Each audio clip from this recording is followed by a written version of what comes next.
Welcome to Film Reveal Decoder 2.0,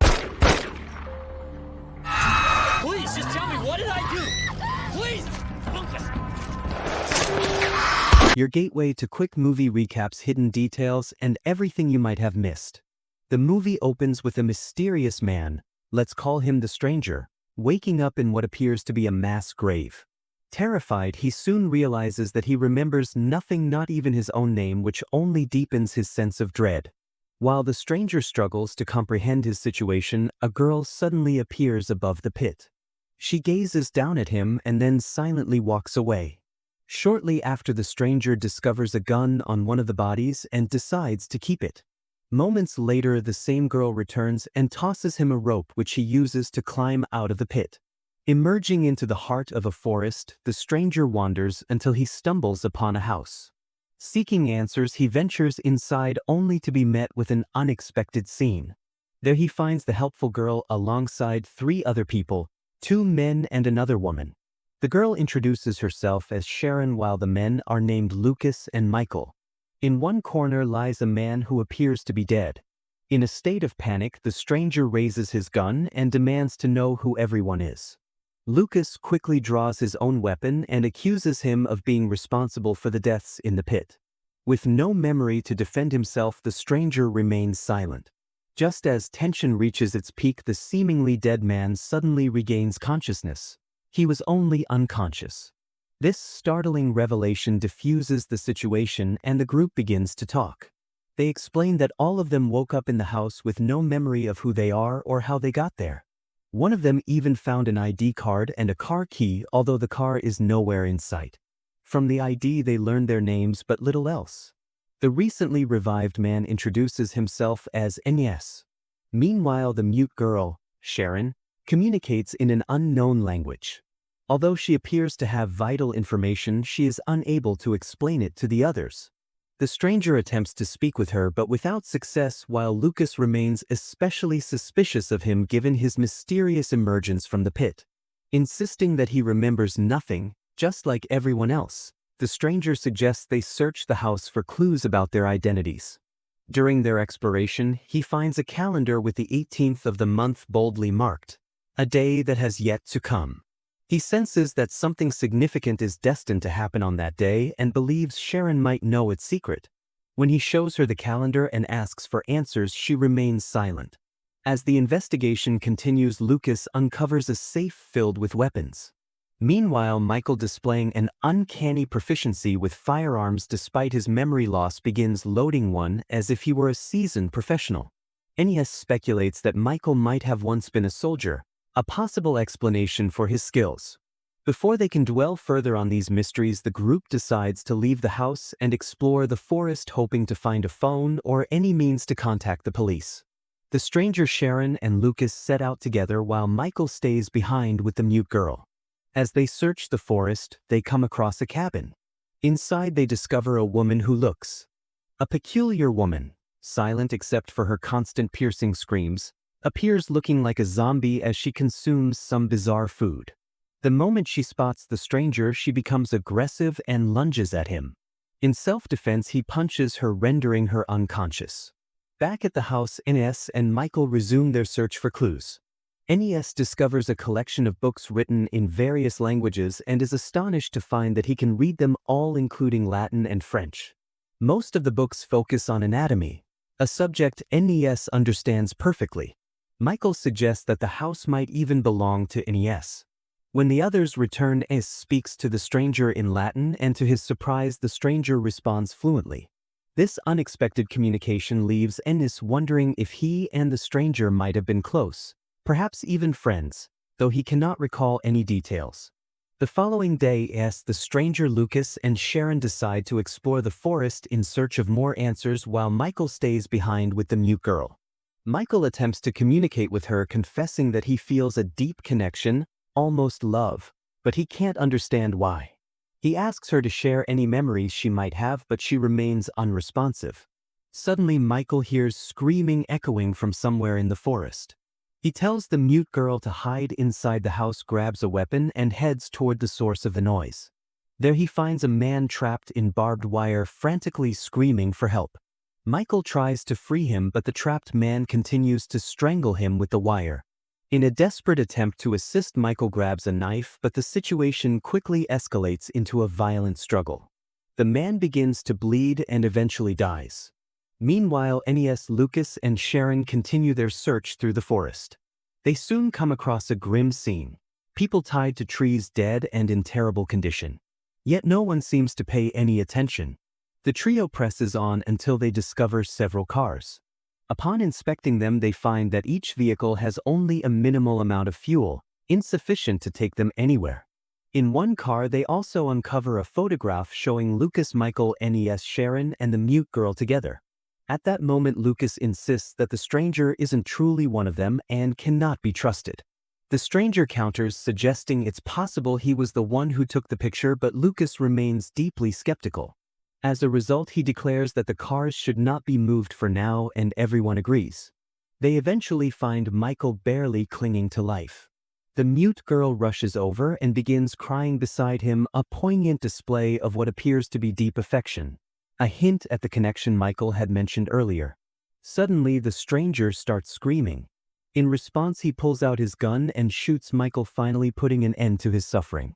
After all that has transpired, the group reluctantly agrees with the stranger and decides to take one of the cars, realizing that staying in their current state is no longer an option.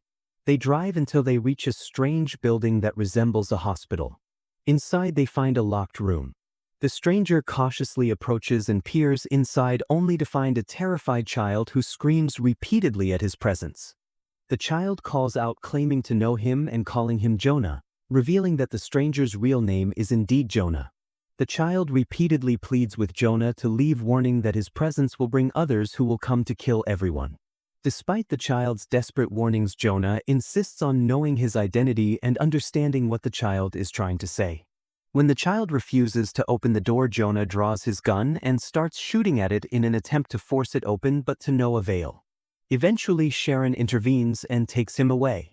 As they walk, Jonah confesses to Sharon that he feels a deep, inexplicable connection with her. He even says he loves her, although he cannot explain how or why, nor does he really know who she is. Their path is soon blocked by a large tree. When they get out to move it, they are startled by a group of people busy cutting trees. Jonah tries to speak with them, but it quickly becomes apparent that these individuals are not normal. They act like madmen, almost zombie-like in their demeanor. The group turns hostile and begins chasing Jonah with murderous intent. He runs back to the car, but it refuses to start no matter how hard he pushes. Suddenly, Jonah notices that the strange pursuers have stopped chasing him. Looking ahead, he sees corpses hanging from a tree, clearly placed as a scare tactic. He suspects that someone intentionally hung these bodies to frighten off the attackers, though no one knows who did it. Meanwhile, Lucas and the mute girl remain at the house. Lucas begins to feel unwell, complaining of a severe headache, and starts behaving erratically, grabbing the mute girl's hand roughly while insisting that he knows her. Intervenes and urges him to rest. Later, talks privately with the mute girl, expressing his desire to visit the cabin where they encountered the strange woman, as he feels a strong familiarity with her that might unlock lost memories. The mute girl agrees to accompany him, then leaves on her own. Exploring the cabin, finds the place eerily familiar. While searching, he discovers a pair of glasses that he soon realizes belong to him. After putting them on, he continues his exploration until he encounters the strange woman whose name he finally recalls as Helen. He asks Helen to remind him of something important, but she does not respond. Instead, she attacks him. In self-defense, locks her in a room to prevent further harm. As he leaves, he notices that everyone around him now appears almost monstrous. In response, he points his gun at them to keep his distance. Back at the house, Lucas, still suffering from a severe headache and erratic behavior, begins chasing after the mute girl again, though she manages to hide. Eventually, frustrated, Lucas gives up his pursuit and heads down to the basement. There he discovers numerous screens displaying surveillance footage from the cabin. Among the items, he also finds a small camera. When he plays the video stored on it, he sees Jonah conducting experiments on people. In the footage, Jonah explains that he is close to finding a cure, although the cure has side effects, such as causing memory loss. Jonah is shown trying to improve the cure and meticulously documenting the people he is experimenting on, including Lucas and the mute girl. At that moment, Lucas realizes that Jonah is responsible for everything that has happened to them. He waits for Jonah and Sharon to return. When they do, Lucas confronts them and shows Sharon the incriminating video. After explaining everything, Sharon believes him and soon becomes terrified of Jonah. Lucas then forces Jonah to walk to the pit where the corpses lie before hurling him back in. Afterward, Lucas and Sharon return to the house where the mute girl is waiting. Lucas's condition deteriorates and he attempts to attack her, but Sharon pulls out her gun and threatens him, scaring him away. Left alone in the house, Sharon discovers a collection of books and research materials. As she reads through them, long-forgotten memories begin to resurface, leaving her shocked by what she recalls.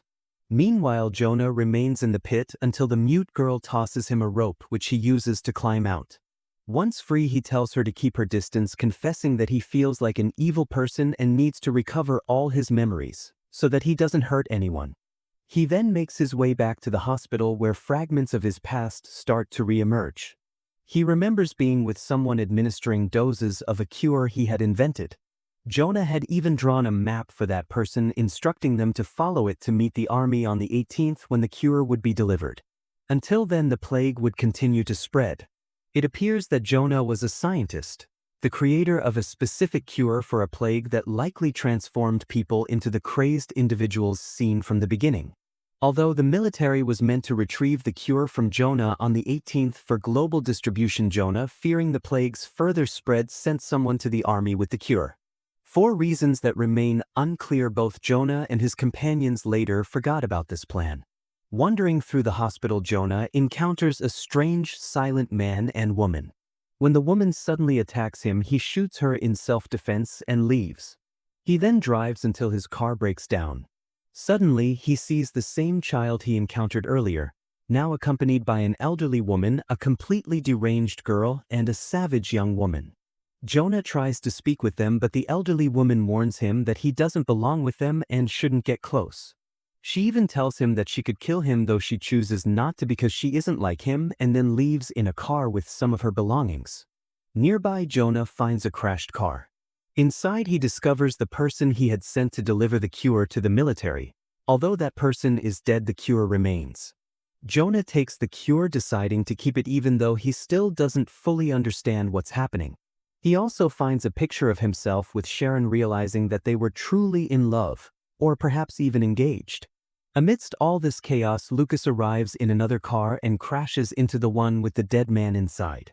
He emerges in a completely deranged state and tries to kill Jonah.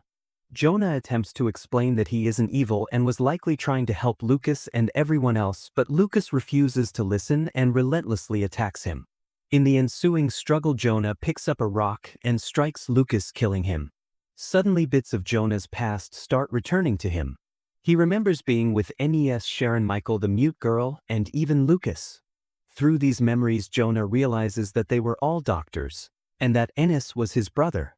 Together, they had been working to find a cure. A devastating plague had spread across the world, turning people into savage, crazed beings like those we've seen. Jonah recalls a time when they were all together only to be ambushed by a savage woman intent on killing them.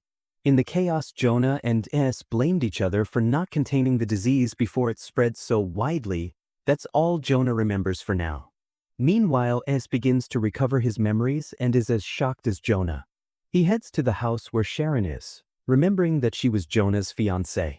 Sharon too has regained her memories, and together they decide to fill Jonah in on everything, convinced that he has yet to remember. They wait there until the next day. The following day, they find the house surrounded by hordes of savages. The group fights back, shooting at them and taking down as many as possible. Amid the chaos, Sharon writes a letter detailing all her recollections for Jonah in case they all perish. Suddenly, a group of people arrives, systematically killing the savages. Nes quickly realizes that these individuals are soldiers from the rescue team scheduled to pick them up on the 18th.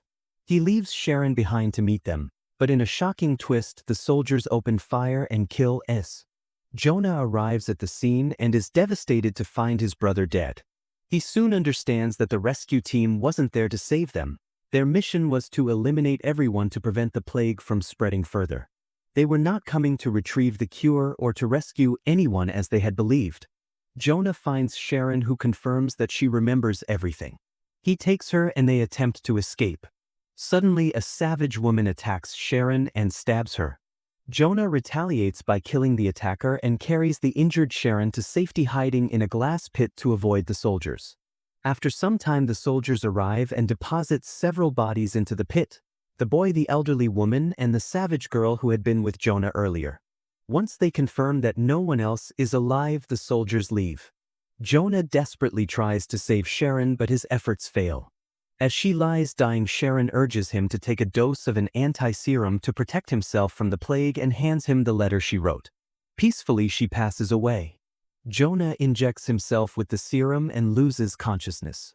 Soon the mute woman appears, throws him a rope, and helps him climb out of the pit. Determined to stop the plague from destroying the world, Jonah and the mute woman decide to continue their mission. And that's where the movie ends.